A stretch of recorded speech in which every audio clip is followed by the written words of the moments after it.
दोस्तों नमस्कार। लोक सेवा मंच की थॉट सीरीज में हम एक से एक विषयों पर बात करते आए हैं। आज हम बात करेंगे एकता के विषय पर, जहां दानव और देवताओं के बीच में ये विवाद पैदा हो गया कि कौन बड़ा है, कौन उनमें से श्रेष्ठ है। और फिर बात जब उनके श्रेष्ठ साबित होने की आई तो ये साबित हुआ कि एकता के बलबूते काम करने की वजह से देवता सर्वश्रेष्ठ हैं।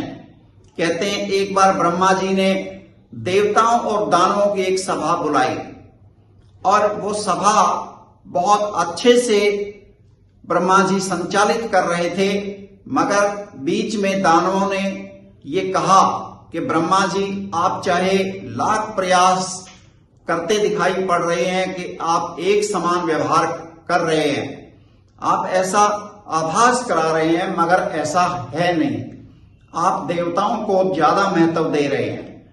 ब्रह्मा जी ने कहा कि नहीं, ऐसा नहीं है, वह देवताओं और दानवों को बराबर का सम्मान दे रहे हैं।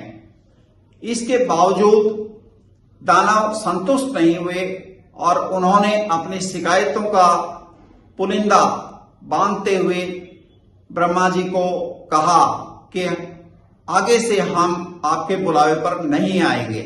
इससे ब्रह्मा जी थोड़ा सा परेशान हुए, मगर उन्होंने इस बात को लेकर के दानवों को आईना दिखाने की एक योजना बनाई और उन्होंने बहुत विनम्रता के साथ दानवों से अनुरोध किया कि वे कृपया आज साय का भोजन, डिनर उनके यहीं पर करें और एक परीक्षा से होकर हमें गुजरना होगा।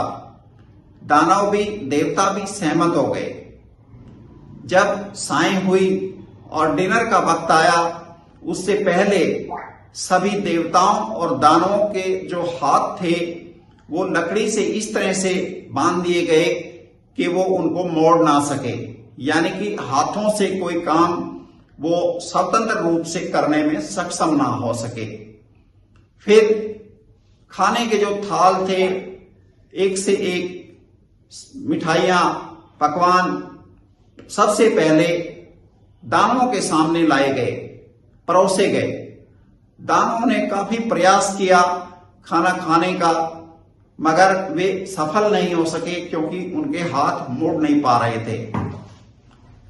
इसके बाद जब ब्रह्मा जी ने ये कहा कि अब दानवों की बारी पूरी हो चुकी है, देवताओं को खाना परोस दिया जाए, तो वही तरीका अपनाया गया और खाने के सजे हुए थाल देवताओं के समक्ष ले जाए गए।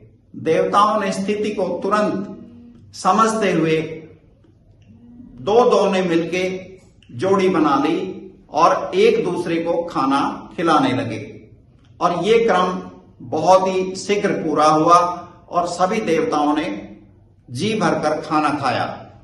अब दानवों को और देवताओं को दोनों को बुलाया गया और ब्रह्मा जी ने पूछा कि बताइए आप सबको खाना कैसा लगा। दानवों ने शिकायत की कि वे खाना नहीं खा सके क्योंकि उनके हाथ बंधे हुए थे, जबकि देवताओं ने कहा कि उन्होंने भरपेट खाना खाया और खाना भी बहुत अच्छा था। वजह जब पता की गई तो स्पष्ट ये दिखाई पड़ा कि देवताओं ने सहयोग और एकता के बलबूते एक दूसरे को खाना खिला करके इस काम को पूरा किया, जबकि दानवों ने व्यक्तिगत और स्वार्थ में डूबे होने के कारण ये काम नहीं कर सके, खाना नहीं खा सके। तय हुआ कि इसीलिए जो दानव हैं वो कमतर हैं और देवता उनसे श्रेष्ठ हैं। और यही आज के दिन समाज में स्थिति बन रही है। जब हम एकता के साथ, सहयोग के साथ कोई भी कार्य करते हैं, कोई भी विचार लेकर के चलते हैं, तो उसके परिणाम बहुत अच्छे आते हैं, सहज रूप में वो कार्य संपन्न होते हैं। और जब भी हम व्यक्तिगत तौर पर किसी भी काम को, किसी विचार को अंजाम देना चाहते हैं और सहयोग की उसमें कहीं कोई गुंजाइश नहीं रखते, तो वो काम संपन्न नहीं होता और उसके परिणाम आशा के मुताबिक नहीं आते। आइए इस कहानी से हम सबक लें, विचार करें और अपनी जीवन जिंदगी में इस अनुभव को साथ जोड़ करके आगे बढ़ें। आपको कैसा लगा कमेंट करिए।